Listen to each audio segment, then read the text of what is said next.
mga abel, oh. Kakatapos ko lang magpalipad ng mga ibong ko. Ayan. Hingal kabayo pa, oh. Halos nilipad nila is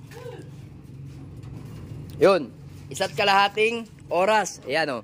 Para ma-witness nyo, ayan, oh, hingal na hingal pa. Oh, tigada. Lumalabo ang aking camera.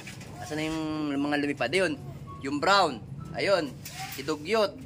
Yan yung mga lumipad. Itong mga to, ito to. Ito, lumipad lang to sa loob po. Dito lang sa loob. Then, yung iba, ayan, si Itim. Ayun, yun yung si Laylay. O, ayan. Pero, parang hindi sila pagod na pagod. Saktong-sakto lang yun si, si Brown, no? Si Red Pepper. Ayan, si Red Pepper nainom ng tubig.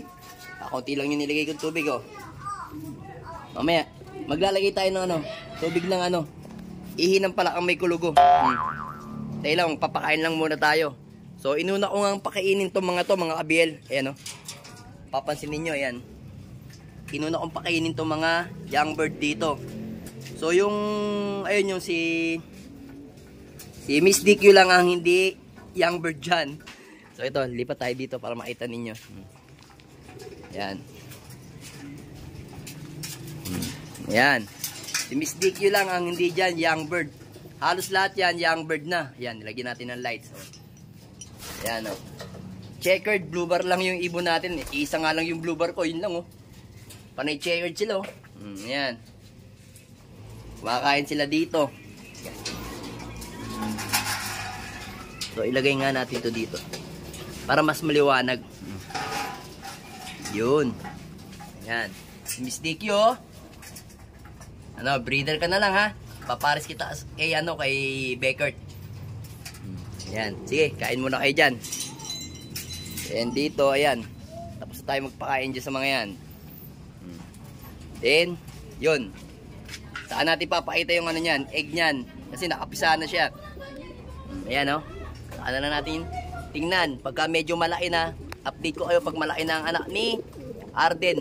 Saka ni Arden. Itong dalawang to, mag-asawa na eh. So, magpakain niya muna tayo dito. Ayan. Pakain muna tayo.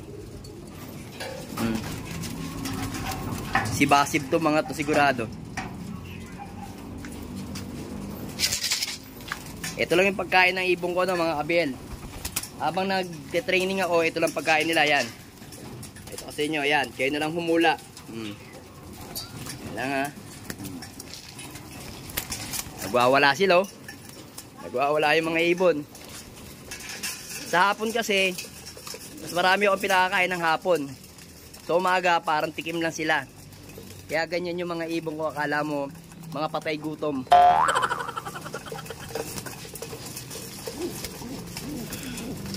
So umaga kasi, mas maganda, sakto lang yung pakain nila. Para meron silang energy mag-ranging. So, kalimitan nga mag-ranging ang mga ibon natin, mga kabel, is halos 1.5 oras na magronda itong mga to. Bihirang-bihira na lang ang mag 1 hour ranging. So, yan po yung nagagawa ng ng ating simpleng conditioning. Ayan, tingnan nyo kung kumain, no? Nag-uunahan pa sila. Ayan, si Basib. Sige. Ito, mga kabel, kaya ganito style ng pagpapakain ko. Yan, isa yan sa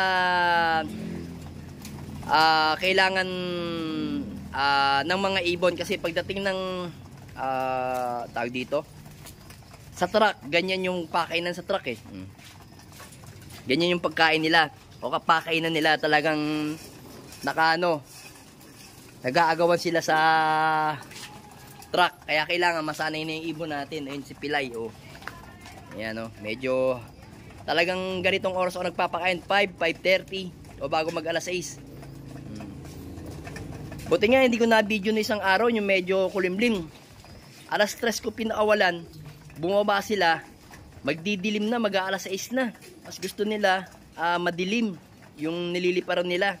Talagang tumatagal sila ng 2 oras mahigit. Halos magtatatlong oras na nga sa rangingan eh. Alam niyo bang yung isang ibon dito, asan ba 'to? Ito, asan ba yun? Ito. Itong ibon na to. Hindi ko ito yung singsing eh. Basta yung ganyan, checkered na ganyan, madilim na siya. Ay, hindi yan, yung isa. Ayan na nga ata. Yan yung ano, bumaba mga 6:30. Tumambay doon ng tagal.